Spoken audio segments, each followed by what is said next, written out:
ඔබ දවසට කී පාරක් සීනි කනවාද කියලා කවදා හරි හිතලා බලලා තියෙනවද?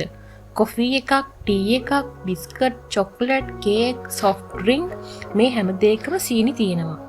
ඒත් ප්‍රශ්නයක් තියෙනවා. සීනි ඇත්තටම අපේ ශරීරයට හොඳද? නැත්නම් අපි හිතනවට වඩා ලොකු හානියක් කරනවද? අද වීඩියෝයෙන් බලමු සීනි කියන්නේ මොකක්ද? සීනි වැඩිපුර කෑවොත් ශරීරයට වෙන දේ. සීනි අඩු කරගන්න හොඳම ක්‍රම. සීනි කියන්නේ මොකක්ද? සීනි කියන්නේ ශරීරයට ඉක්මන් ශක්තියක් ලබා දෙන කාබෝහයිඩ්‍රේට් එකක්. අපි කන බොහෝ ආහාරවල සීනි තියෙනවා. බත්, පළතුරු, කිරි, පැණි, කේක්, බිස්කට්. නමුත් ප්‍රධාන වෙනසක් තියෙනවා. ස්වභාවික සීනි පළතුරක් වගේ දේවල් වලත් තියෙනවා.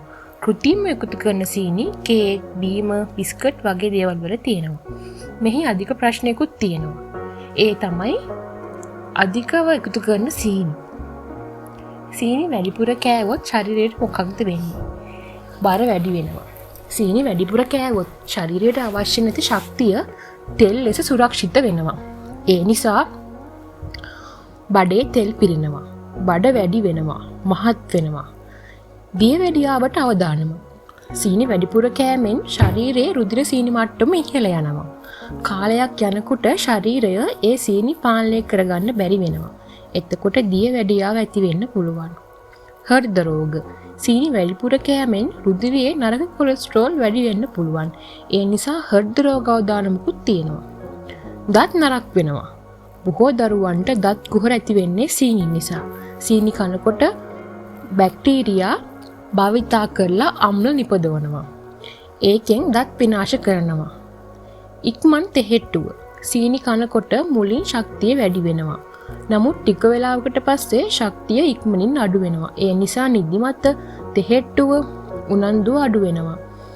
සීනි අපිට සම්පූර්ණයෙන්ම නවත්තන්න ඕනද? සීනි සම්පූර්ණයෙන්ම නවත්තන්න ඕන නැහැ. නමුත් පාලනය කරලා කන්න ඕනේ. විශේෂයෙන් soft drink, chocolate, cake, biscuit වැඩිපුර කෑම තමයි ප්‍රශ්නය. සෞඛ්‍ය සංවිධානය කියන්නේ දවසකට ගන්න සීනි ප්‍රමාණය බොහොම අඩු වෙන්න ඕන කියලා. සීනි අඩු කරගන්න හොඳම ක්‍රම. ඔබට සීනි අඩු කරගන්න පුළුවන් පහසු ක්‍රම කිහිපයක් තියෙනවා. ටී සහ කෝෆි වලට සීනි අඩු කරන්න. දවසට ටී කෝප්ප 3ක් බොනවා නම් එක කෝප්පයක සීනි ටිකක් අඩු කරන්න. සොෆ්ට් ඩ්‍රින්ක් වෙනුවට වතුර බොන්න. කොකා කෝලා, සෝඩා වගේ බීම වලට ඉතාමත් වැඩි සීනි තියෙනවා. පළතුරු කන්න. චොක්ලට් වෙනුවට කෙසෙල්, ඇපල්, පැපල් වගේ පළතුරු කන්න. ආහාර ලේබල් බලන්න. කොච්චර සීනි තියෙනවද කියලා ආහාර ලේබල් වල ලියලා තියෙනවා. ඒක බලන එක පුරුද්දක් වශයෙන් කරන්න. පුදුම කරන සත්‍යයක්. අද ලෝකයේ බොහෝ මිනිස්සු සීනි වැඩිපුර කෑම නිසා ඇතිවන රෝග වලින් පීඩා විඳිනවා. ඒත් බොහෝ දෙනාට ඒක තේරෙන්නේ නැහැ. සීනි රසයි. නමුත් අධික සීනි නිහඬව ශරීරයට හානි කරන දෙයක්. ශරීරයේ සාමාන්‍ය රුධිර සීනි මට්ටම වයස, කෑම කෑවද නැද්ද කියන දේ අනුව ටිකක් වෙනස් වෙනවා. උදේ කෑමට පෙර සාමාන්‍යයෙන් මිලිග්‍රෑම් 70ත් 100ත් අතර තිබීම හොඳයි. කෑම කෑවට පස්සේ පැය දෙකකින් බලන්න ඕනි. මිලිග්‍රෑම් 140ට අඩු නම් සාමාන්‍යයි. දියවැඩියාවට පෙර අවස්ථාව. මිලිග්‍රෑම් 100ත් 125ත් අතර. දියවැඩියාව මිලිග්‍රෑම් 126 හෝ එයට වඩා වැඩි අගයක් ගන්නවා. උදාහරණයක් වශයෙන් උදේ කෑමට පෙර මිලිග්‍රෑම් 70ත් 100ත් අතර. කෑවට පස්සේ පැය දෙකකින් මිලිග්‍රෑම් 140ට අඩු. රුධිර සීනි 50ට අඩු වුණොත් ඉතාමත් අඩුයි. 200ට වැඩි නම් අධිකයි. සීනි වැඩිපුර තියෙන කෙනෙකුට විශේෂයෙන් දියවැඩියාව තිබේ නම් පළතුරු සම්පූර්ණයෙන් නවත්තන්න ඕන නැහැ. නමුත් පාලනය කරලා කන්න ඕනේ. පළතුරු කෑම හොඳද? පළතුරු වල තියෙන ස්වභාවික සීනි. ඒට අමතරව ෆයිබර්, විටමින්, මිනරල් තියෙන නිසා ශරීරයට හොඳයි. ඒත් වේලාවට සහ ප්‍රමාණයට කන්න ඕනේ. සීනි තියෙන අයට හොඳ පළතුරු. ඇපල්, පේර, පැපල්, ඇවෝකාඩෝ, ජම්බු. ටිකක් පාලනය කරලා කන්න ඕන පළතුරු. කෙසෙල්, අඹ, අන්නාසි, දූරියන් සහ මිදි. පළතුරු ජූස් බොන්න එපා. ඒකෙන් සීනි ඉක්මනින් රුධිරයට යනවා. දවසට කුඩා ප්‍රමාණයක් විතරක් කන්න. කෑමට පස්සේ පළතුරු කන්න. එවිට සීනි ඉක්මනින් ඉහළ නොයයි. කෙටියෙන් කියනවා නම් සීනි තියෙන කෙනෙකුට පළතුරු කන්න පුළුවන්. නමුත් ප්‍රමාණය සහ වර්ගය පාලනය කරන්න ඕනේ. අද වීඩියෝයෙන් බලමු දියවැඩියාව තියෙනට කන්න හොඳ පළතුරු 10ක්. ඇපල්. ඇපල් කියන්නේ දියවැඩියාව තියෙනට හොඳම පළතුරක්. ඒකට හේතුව ෆයිබර් වැඩි, සීනි ඉක්මනින් රුධිරයට යන්නේ නැහැ. දවසට එක ඇපල් ගෙඩියක් කන්න පුළුවන්. පේර. පේර කියන්නේ සීනි පාලනයට හොඳම පළතුරක්. ෆයිබර් වැඩි, විටමින් C වැඩි. මේක කෑමෙන් රුධිර සීනි ඉක්මනින් වැඩි වෙන්නේ නැහැ. පැපොල්. පැපොල් කියන්නේ ආහාර දිරවීමත් හොඳ කරන පළතුරක්. ශරීරයේ රුධිර සීනි පාලනයට උදව් කරනවා. ඇවකාඩෝ. ඇවකාඩෝ කියන්නේ දියවැඩියාව තියෙන අයට ඉතාමත් හොඳ පළතුරක්. ඒකේ හොඳ තෙල්, ෆයිබර් තියෙනවා. සීනි ඉක්මනින් වැඩි වෙන්නේ නැහැ. ජම්බු. ජම්බු කියන්නේ සීනි අඩු පළතුරක්. ඒක දියවැඩියාව තියෙන අයට ඉතාමත් සුදුසුයි. දොඩම්. දොඩම් වල විටමින් C සහ ෆයිබර් තියෙනවා. නමුත් ජූස් නොවේ පළතුරම කන්න. ස්ට්‍රෝබෙරි. ස්ට්‍රෝබෙරි කියන්නේ සීනි අඩු පළතුරක්. ශරීරයට ප්‍රතිඔක්සිකාරක ලබා දෙනවා. බ්ලූබෙරි. බ්ලූබෙරි කියන්නේ සීනි පාලනයට හොඳ පළතුරක්. මේකෙන් රුධිර සීනි ඉක්මනින් ඉහළ යාම වළක්වනවා. අන්නාසි. අන්නාසි ටිකක් පාලනය කරලා කන්න ඕන. නමුත් කුඩා ප්‍රමාණයක් දියවැඩියාව තියෙන අයට කන්න පුළුවන්. කෙසෙල්. කෙසෙල් වල සීනි ටිකක් වැඩි.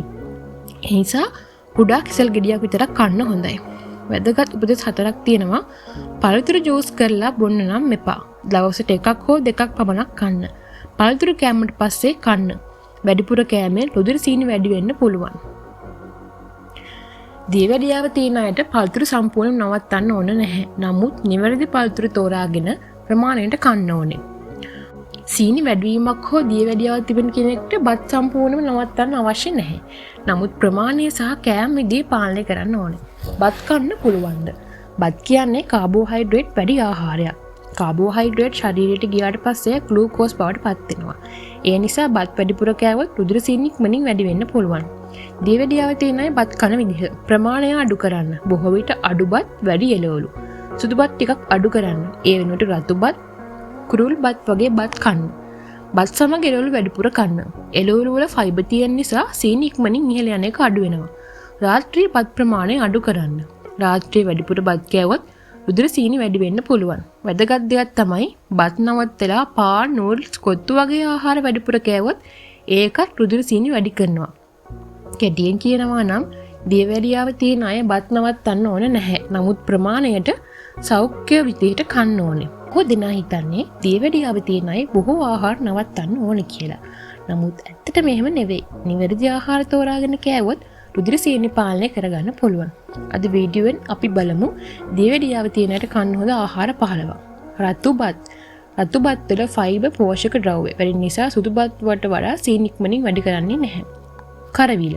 කරවිල කියන්නේ දියවැඩියාව පාලනයට උදව් කරන ඉතා හොඳ එළවලුක්. නිවිති. නිවිති වල යකඩ විටමින් තියෙනවා. බීන්ස්. බීන්ස් වල ෆයිබර් සහ ප්‍රෝටීන් තියෙනවා. පරිප්පු. පරිප්පු කියන්නේ පෝෂණයෙන් පිරුණු ආහාරයක්. මාළු. ප්‍රෝටීන් සහ හොඳ තෙල් තියෙනවා. බිත්තර. බිත්තර කියන්නේ ප්‍රෝටීන් වැඩි ආහාරයක්. වට්ටක්කා. වට්ටක්කා වල තියෙන ෆයිබර් නිසා රුධිර සීනි ඉක්මනින් වැඩි වෙන්නේ නැහැ. කැරට්. Vitamin A බහුලයි. කුරුඳු. සීනි පාලනයට උදව් කරනවා. වතුර. වතුර බොහොමයක් බීම දියවැඩියාව තියෙනට ඉතා වැදගත්. ඉම්පෝටන්ට් ටිප්ස් තමයි දවසට එළවලු වැඩිපුර කන්න, සීනි සහ පැණි ආහාර අඩු කරන්න, ව්‍යායාම කරන්න, වතුර බොහොමයක් බොන්න.